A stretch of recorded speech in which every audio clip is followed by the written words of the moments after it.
Good morning my dear brothers and sisters. యేసుక్రీస్తు నామం పేరిట ఈ ఉదయకాల సమయంలో మీ అందరికీ శుభములు ప్రకటిస్తున్నాను. బాగున్నారా? మీరంతా క్షేమంగా ఉన్నారు కదా? ప్రతిరోజు ఉదయం మనం దేవుని పాద సన్నిధిలో ఆయన ఆరాధించడానికి, ఆయన్ని స్తుతించడానికి, ఆయన గణపరచడానికి దేవుడు మనకు అనుగ్రహిస్తున్న మంచి సమయాన్ని బట్టి మనం నిజంగా ప్రభువును స్తుతించాలి. నేనే మార్గమును, సత్యమును, జీవమును అని యేసు ప్రభు వారు చెప్పారు.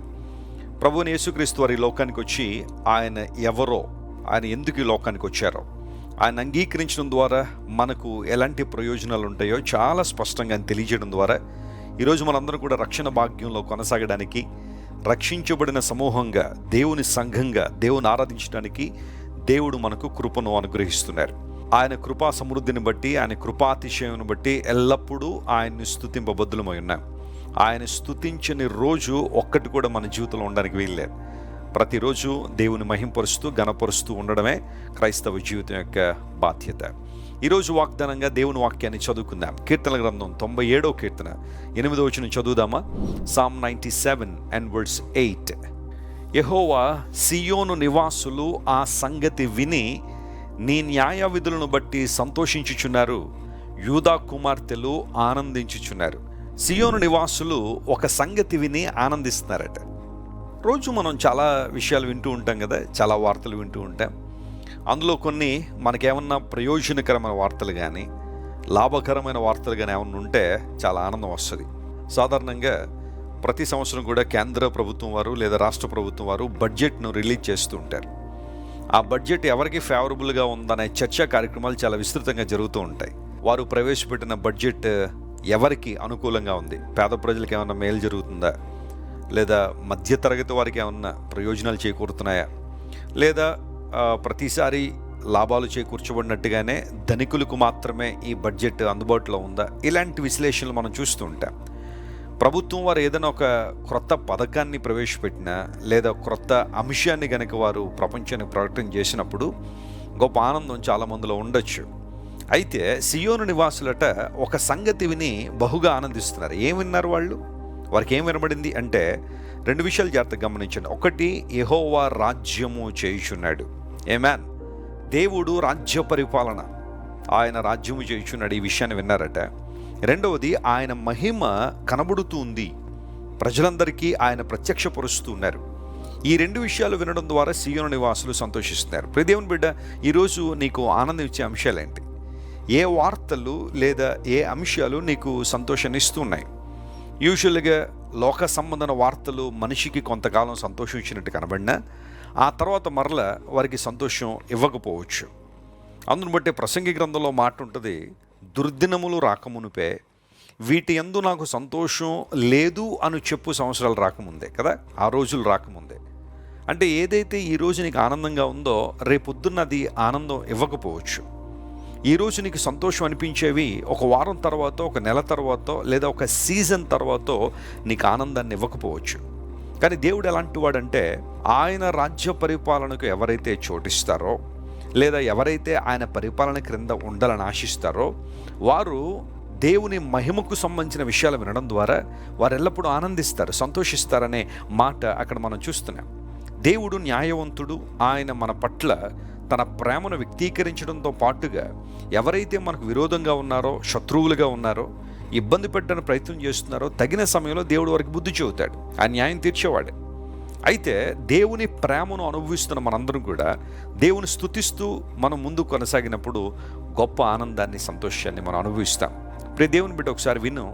ఈరోజు బహుశా నువ్వు దుఃఖంలో ఉన్నావేమో, కన్నీరు ఏరులై పారుతుందేమో, నీ సమస్యని ఎవరికి చెప్పుకున్నా బహుశా వాళ్ళకి అర్థం కావట్లేదేమో. ఇంతవరకు నీ చేతుల్లో పెరిగిన నీ పిల్లలే ఈరోజు నీకు వ్యతిరేకంగా మాట్లాడుతూ, నిన్ను ద్వేషిస్తూ, నిన్ను దూషిస్తూ, ఇక నువ్వు నాకు అక్కర్లేదు అని సొంత మార్గాల్లో వారు ప్రయాణం చేయడానికి ఇష్టపడుతున్నారేమో. లేదా ఇంతవరకు నువ్వు తల్లిదండ్రుల్ని చాలా చక్కగా రెస్పెక్ట్ చేశావు, లేదా వారిని బాగా చూసుకున్నావు, వారు ఏదో ఒక విషయంలో నిన్ను ప్రతిసారి గాయపరుస్తూ ఉండొచ్చేమో. భార్యాభర్తలు మధ్యలో విభేదాలు, తల్లిదండ్రులకి పిల్లలకు మధ్య విభేదాలు, ఎక్కడ చూసిన ఈ రోజున అశాంతి, అసమాధానం, దుఃఖము ఏలుబడి చేస్తున్న ఈ ప్రపంచంలో నిజంగా నువ్వు ఆనందించాలంటే నువ్వు మొట్టమొదటిగా సియోను నివాసిగా ఉండాలి. ఐగుప్తు నివాసము వేరు, సియోను నివాసం వేరు. ఇశ్రాయేలు ప్రజలు ఐగుప్తు దేశంలో బానిసలుగా ఉన్నంతకాలం, మట్టి పనిలోనూ, పొలముల పనిలోనూ, జిగటమంటి పనిలోనూ వారు కఠినమైన సేవ చేస్తున్నప్పుడు ఆనందించలేకపోయారు, సంతోషించలేకపోయారు. పాప బానిసత్వం ఎప్పుడూ మనిషికి ఆనందాన్ని ఇవ్వదు. ప్రారంభంలో కొంచెం ఆనందంగా అనిపించవచ్చు, కానీ రాను రాను ఒక భయంకరమైన బంధకముగా, భయంకరమైన అణిచివేతకు గురయ్యే పరిస్థితుల్లోకి మనిషి వెళ్ళిపోతున్నాడు. కానీ ప్రభు ఇచ్చే ఆనందం ఎంత గొప్పది అంటే సదాకాలము దేవునిలో ఆనందించే కృప.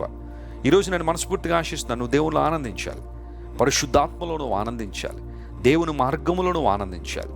దేవుని వాక్యం చదవడంలో, ప్రార్థించడంలో, సహవాసాన్ని ప్రేమించడంలో, దేవుని మందిరానికి రావడంలో, దేవుని సేవను ప్రోత్సహించడంలో నువ్వు ఆనందించే వ్యక్తిగా ఉండాలి. అది నిజమైన, స్థిరమైన, నిశ్చలమైన ఆనందం, పోయేది కాదు. యూదా కుమార్తెలు ఆనందిస్తున్నారని అక్కడ ఆ పర్టికులర్ వర్స్లో ఆనందించుట అనే ఆ మాటకు హిబ్రూలో గీల్ అనే పదం వాడారు.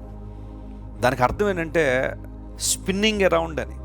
చూడండి, కొన్నిసార్లు క్రింద పడి దొర్లి నవ్వుతారు చూసారా, అలాంటి అనుభవం అనమాట. ఎక్సెస్ జాయ్, ఉన్నతమైన ఆనందం. అలాంటి ఆనందంలో కొనసాగాలనే పరిశుద్ధాత్మ దేవుడు ఆశిస్తున్నాడు. ఈరోజు నీ జీవితం ఎలా ఉన్నప్పటికీ కూడా ప్రభువుకి నీ జీవితాన్ని అప్పగించు. సియోను నివాసిగా దేవుని స్వరాన్ని వినే వ్యక్తిగా నువ్వు ఉంటే అద్భుతాలు నీ జీవితంలో జరుగుతాయి. దేవుని సేవకునిగా నేను కూడా మీకోసం ప్రార్థన చేస్తున్నాను. మీరందరూ ప్రభువులో బలంగా ఎదగాలని, దేవుని వాగ్దానాల్లో మీరు ధైర్యాన్ని, ప్రోత్సాహాన్ని పొందుకోవాలని మీకోసం పట్టుదలగా ప్రార్థన చేస్తున్నాను. కళ్ళు మూసుకొని ప్రార్థన చేసుకుందాం. ప్రేమగల తండ్రి, ఈరోజు మీరు మాకు ఇచ్చిన వాగ్దానాన్ని బట్టి నీకు స్తోత్రాలు. సియోను నివాసులు నీవు రాజ్యము చేస్తున్నావని, నీ మహిమ ప్రత్యక్షపరచబడుతుందనే విషయాలు విని వారు ఆనందించారని, సంతోషించారని మేము విన్నాం. అవును ప్రభువా, మా ఆనందం, మా అతిశయం, మా ఆధారం సమస్తం నువ్వే. నీలోనే మేమందరం ఆనందించినట్లుగా నీ కృపను అనుగ్రహించండి. ఈరోజు ఎంతమంది అయితే మా ప్రియులు దుఃఖకరమైన పరిస్థితుల్లో ఉన్నారో, గాయపడిన హృదయాలతో ఉన్నారో, కృంగిపోయిన మనసులతో ఉన్నారో, వారందరినీ మీరే లేవనెత్తి నీ బలమైన హస్తాన్ని వారి మీద ఉంచి, నీ కనికరాన్ని వారి మీద ఉంచండి. ఎవరైతే దీర్ఘకాలిక వ్యాధులతో బాధపడుతున్నారో యేసు నామములో వారికి విడుదల ప్రకటిస్తున్నాను. స్వస్థతనివ్వండి, విడుదలివ్వండి. ఆర్థికంగా చితికిపోయిన వారిని లేవనెత్తండి. ఈ రోజంతట్లో మా ప్రియులను మీరే సంతోషపరిచి, ఆనందపరిచి, నామను మహింపరచుకోమని యేసు నామం పేరట అడిగి వేడుకొనిచున్నాం తండ్రి. Amen, amen. God bless you dear friends. Have a wonderful day. దేవుడు మిమ్మల్ని దీవించి బలపరచునుగాక. క్రైస్ట్ వర్షిప్ సెంటర్ ఓ బలమైన సంఘ ఉద్యమం. కొన్ని సంవత్సరాల క్రితం కేవలం 2 ప్రారంభించబడిన పరిచర్య నేడు ప్రపంచవ్యాప్తంగా లక్షలాది మందిని ప్రభావితం చేయుచున్నది. రాజమండ్రి, సికింద్రాబాద్, బెంగళూరు, నెల్లూరు, దుబాయ్, బహ్రైన్, కరీంనగర్, విశాఖపట్నం, గద్వాల్, కొవ్వూరు, మలకపల్లి, శ్రీలంక, భూటాన్, అడ్డతీగల, పాలమూరు, ఒంగోలు, బళ్ళారి, కోరుకొండ, పోతవరం, నల్లజర్ల, వెంకటరామయ్యగూడెం, మచిలీపట్నం, ఇందిరానగర్లతో పాటు అనేక గ్రామాల్లో క్రైస్ట్ వర్షిప్ సెంటర్ ఆరాధనలు జరుగుచున్నవి. వాక్య సంబంధమైన ఉద్యమంలో, పరిశుద్ధాత్మ సంరక్షణలో కొనసాగాలనుకునే ప్రతి ఒక్కరికి మా ప్రేమపూర్వక ఆహ్వానాన్ని అందిస్తున్నాము. రండి, ఆత్మతో సత్యముతో ప్రభువైన యేసు క్రీస్తును ఆరాధిద్దాం. మీరు ఇంతవరకు విన్న దైవ సందేశం మరియు దేవుని సేవకులు చేసిన ప్రార్థన మీకు ఆశీర్వాదకరముగా ఉన్నదని విశ్వసించుచున్నాము. ఈ సందేశాన్ని మీ స్నేహితులకు, బంధువులకు షేర్ చేయండి. మీకు ఏదైనా ప్రార్థన అవసరత ఉన్నచో మా ఫోన్ నంబర్లకు కాల్ చేయండి. దేవుడు మిమ్మల్ని ప్రేరేపిస్తే విశ్వాసంతో సాగుచున్న ఈ పరిచర్యను ప్రోత్సహించండి.